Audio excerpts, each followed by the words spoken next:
ఒక కోణాన్ని మాత్రమే చూశాం. ఇప్పుడు మీరు చూడబోయే ఈ ప్రదర్శన ద్వారా రెండవ కోణాన్ని కూడా చూపించే ప్రయత్నం చేయబోతున్నాము. కృష్ణుని తండ్రి వసుదేవుని సోదరుడు అయిన దేవస్రవ కుమారుడే ఏకలవ్యుడు. నిషాద రాజ్యానికి రాజు అయినటువంటి హిరణ్యధనువుకి ఏకలవ్యుడిని దేవస్రవ దత్తత ఇస్తాడు.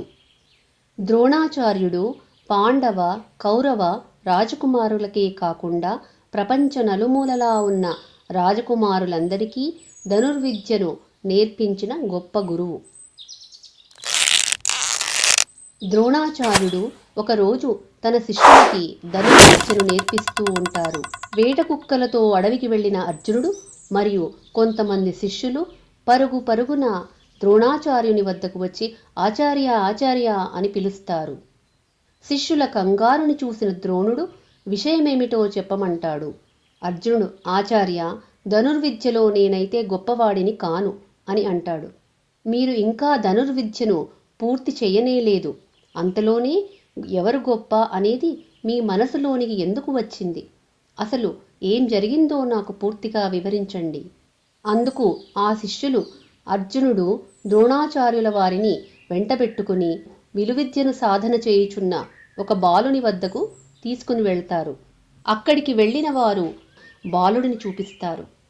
ఆ బాలుడు వేటకుక్కని నోరు తెరిచి అరిచేలోగానే 7 బాణాలతో నోటిని బంధిస్తాడు. ద్రోణాచార్యుడు ఆ బాలుని వద్దకు వెళ్ళి ఎవరు నీవు అని అడుగుతాడు. గురువర్య, నేను ఏకలవ్యుడను. ఇంతకు ముందు ఒకసారి మీ వద్దకు వచ్చి ధనుర్విద్యను నేర్పించవలసిందిగా మిమ్మల్ని వేడుకున్నాను. మీరు నాతో నీకు ఈ విద్య నేను నేర్పను అని చెప్పియున్నారు.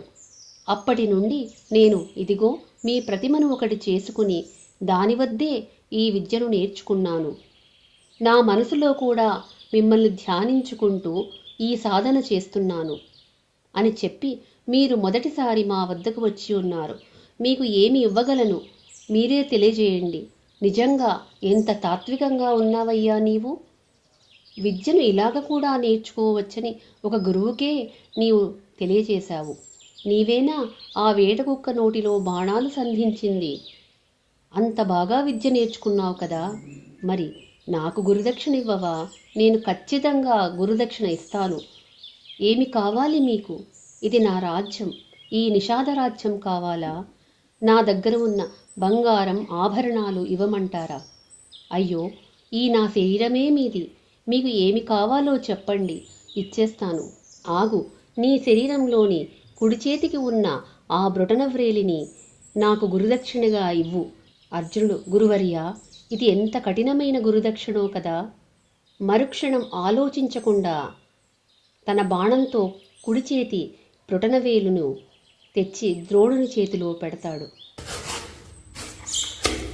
ఏకలవ్యుని చర్యకి ద్రోణాచార్యుడు ముగ్ధుడయ్యి శిష్యుని చిత్తశుద్ధికి పరవశించి అనుకోకుండానే వస్తున్న కన్నీటిని ఆపుకొని ఏకలవ్యుడిని పక్కకు తీసుకుని వెళ్తాడు.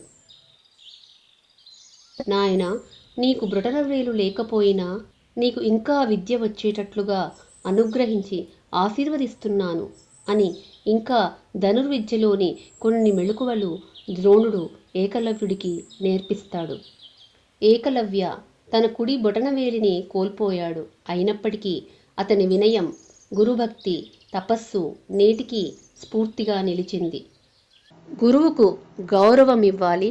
నిజమైన శిష్యుడు త్యాగం, వినయం కలిగి ఉండాలి.